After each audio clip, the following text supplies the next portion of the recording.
तो आज का हमारा प्लान नंबर 9 है। दिनांक, सब्जेक्ट है इतिहास, प्रकरण है सम्राट अशोक। क्लास, जिस क्लास को आपको पढ़ाना है वो मेंशन करेंगे। फिर समय। पहला टॉपिक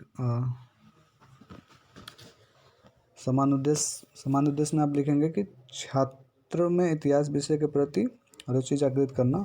दूसरा पॉइंट है ऐतिहासिक तथ्यों का कालक्रमानुसार ज्ञान प्रदान कर इतिहास में उनकी रुचि को सुदृढ़ करना।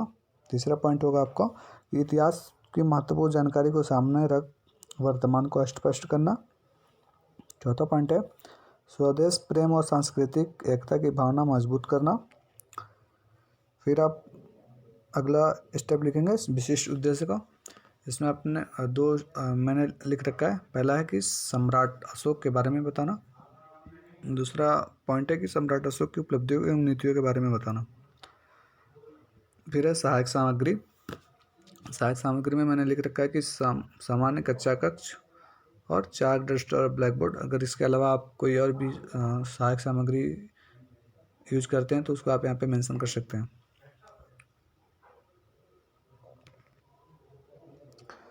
फिर आप लिखेंगे पूर्व ज्ञान। पूर्व ज्ञान के अंतर्गत आप लिखेंगे छात्र सम्राट अशोक के बारे के नाम से परिचित हैं। फिर परिचयात्मक प्रश्न। इसके लिए आपको 3 कॉलम बनाने होंगे। क्रम संख्या, चतुर्दापक क्रिया और छाती क्रिया। पहला प्रश्न होगा कि मौर्य साम्राज्य के प्रसिद्ध राजाओं के नाम बताइए। तो बच्चे ने जवाब दिया चंद्रगुप्त, बिंदुसार। किसी और भी राजा का नाम ले सकता है। फिर आपने प्रश्न पूछा कि बिंदुसार के पुत्र का क्या नाम था। बच्चे ने जवाब दिया अशोक। तीसरा प्रश्न आपका बनेगा कि अशोक के बारे में आप क्या जानते हैं। तो बच्चे ने रिप्लाई दिया तो फिर आपका हो जाएगा समस्यात्मक प्रश्न। फिर आप नेक्स्ट स्टेप में लिखेंगे उद्देश्य कथन। उद्देश्य कथन में आपको लिखना होगा कि बच्चों आज हम सम्राट अशोक के बारे में अध्ययन करेंगे। फिर आप अपने जो भी आप प्लान पढ़ा रहे हैं उसको 2 भागों में विभाजित कर लेंगे। पहले भाग में आप पढ़ाएंगे सम्राट अशोक को और दूसरे भाग में पढ़ाएंगे उसकी नीतियों के बारे में। ठीक है। तो यहाँ से हमने पहला जो इकाई है कि उसको हम एक्सप्लेन करने जा रहे हैं। अब यूनिट 1 एक्सप्लेन करने से पहले आपको विकासात्मक प्रश्न करने होंगे। तो आपने पहला प्रश्न किया कि सम्राट अशोक के पिता का क्या नाम था। तो बिंदुसार। अशोक के प्रारंभिक जीवन के बारे में आप क्या जानते हैं। बच्चे ने रिप्लाई नहीं दिया। होगा समस्यात्मक प्रश्न। अब यहाँ से आपका एक्सप्लेनेशन स्टार्ट होता है।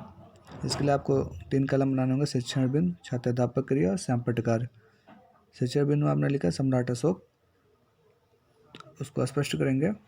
सिर्फ मौर्य वंश के शासकों में ही नहीं बल्कि प्राचीन विश्व के महानतम शासकों में अशोक की गणना होती है।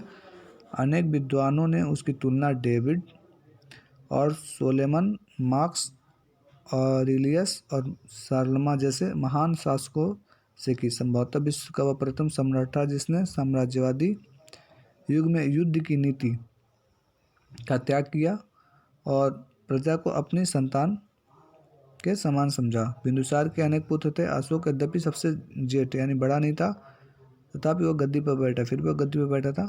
उनकी माता का नाम सुभद्रागढ़ी या धम्मा था।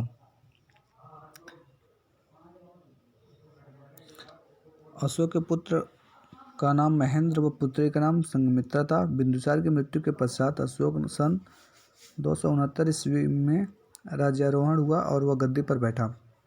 उसने 232 ईस्वी पूर्व तक गद्दी पर बैठा रहा। अशोक चंडाशोक के रूप में भी विख्यात था। कहा जाता है कि एक बार जब उसने अंतपुर की स्त्रियों ने उसकी क्रूरता का मजाक उड़ाया तब क्रुद्ध होकर उसने अंतपुर की 500 स्त्रियों की हत्या करवा दी, जिसकी वजह से वो क्या था, चंडाशोक के नाम से प्रसिद्ध हो गया था। चीनी यात्री फायान भी इसकी क्रूरता का वर्णन करता है। अभी आपका यूनिट 1 समाप्त होता है। फिर आप करेंगे यहाँ पे मूल्यांकन प्रश्न। मूल्यांकन प्रश्न में पहला प्रश्न है अशोक के माता का क्या नाम था। दूसरा प्रश्न है अशोक कब से कब तक शासन किया। फिर आप यूनिट 2 को एक्सप्लेन करेंगे। उसके लिए आपको विकासात्मक प्रश्न करना होगा। पहला प्रश्न है कि अशोक किस नाम से विख्यात था। तो चंडाशोक के नाम से विख्यात था। अशोक की नीतियाँ क्या थी। ये समस्यात्मक प्रश्न हो जाएगा जिसको आपको एक्सप्लेन करना है। आपको 3 कॉलम बनाने होंगे। शिक्षण बिंदु, छात्राध्यापक क्रिया और छात्र क्रिया। टॉपिक होगा आपका अशोक की नीतियाँ। सम्राट अशोक की मुख्यतः 2 नीतियाँ थी। पहला था विदेश नीति और दूसरा था धार्मिक नीति। अब विदेश नीति को देखते हैं कि चंद्रगुप्त और बिंदुसार की ही तरह अशोक की विदेश नीति का मुख्य तत्व यह था कि वह भारत के अंदर उग्रगामी साम्राज्यवादी नीति का पोषक था, जबकि विदेशों के साथ उसने मैत्रीपूर्ण संबंध बनाए रखा। राजा बनने के पूर्व ही वह खस और नेपाल की विजय कर चुका था।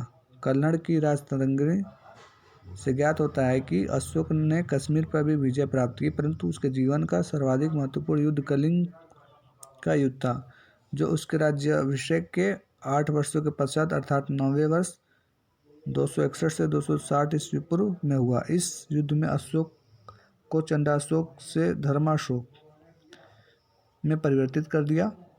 अब कलिंग की लड़ाई क्या होती? कलिंग युद्ध का विस्तृत वर्णन अशोक अपने 13वें शिलालेख में स्वयं किया है। कलिंग एक शक्तिशाली और संपन्न राज्य था।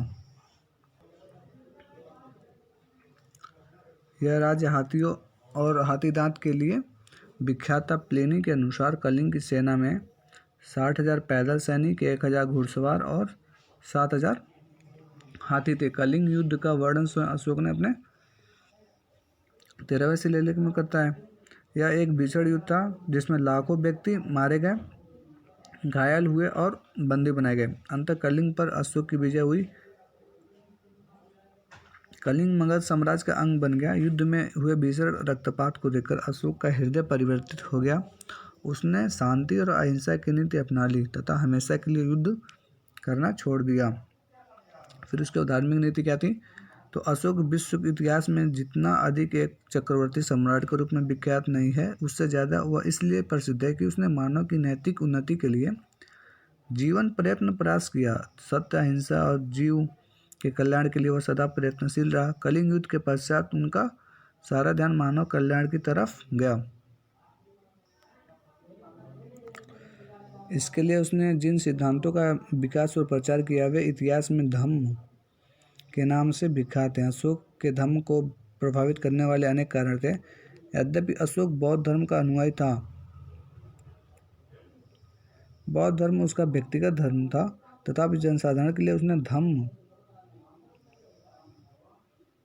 का प्रचार उसने किया और बौद्ध धर्म से जो कि भिन्न था। अशोक के समय तक मौर्य साम्राज्य जितना विशाल और सुदृढ़ हो चुका था, उसकी गुस्सा के केवल 2 ही उपाय थे। एक उपाय था कि सैनिक शक्ति के बल पर साम्राज्य पर नियंत्रण रखा जाए। दूसरा उपाय था सभी धर्म से संकलित सारग्रामी धर्म को अपनाना। दूसरा तरीका ज़्यादा सुगम और लाभदायक था। अशोक स्वयं धम्म की व्याख्या करता है। धम्म है साधुता, बहुत से अच्छे कल्याणकारी कार्य करना, पापरहित होना, मृदुता, दूसरों के प्रति व्यवहार में मधुरता, दया, दान, सत्य और पवित्रता, जीव हिंसा से बचना, माता पिता की आज्ञा मानना, गुरुजनों के प्रति आदर का भाव प्रदर्शित करना। ये सब क्या था? धम्म का एक हिस्सा था।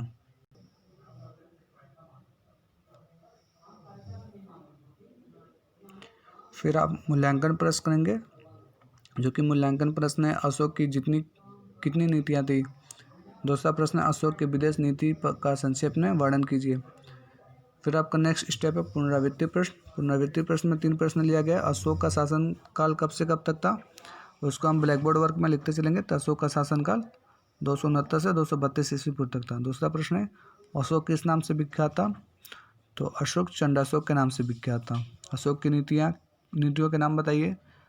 तो यहाँ पे ब्लैक बोर्ड वर्क में लिखेंगे अशोक की मुख्यतः 2 नीतियाँ थी, विदेश नीति और धार्मिक नीति। फिर यहाँ पे हमने अगली कार्य में प्रश्न उत्तर ले रखा है, जो कि सम्राट अशोक की नीतियों के बारे में वर्णन करना है। तो आज के लिए इतना ही। अगर वीडियो आपको अच्छी लगे तो लाइक और सब्सक्राइब कर दीजिए। फिर मिलते हैं दूसरे वीडियो में, तब तक के लिए धन्यवाद।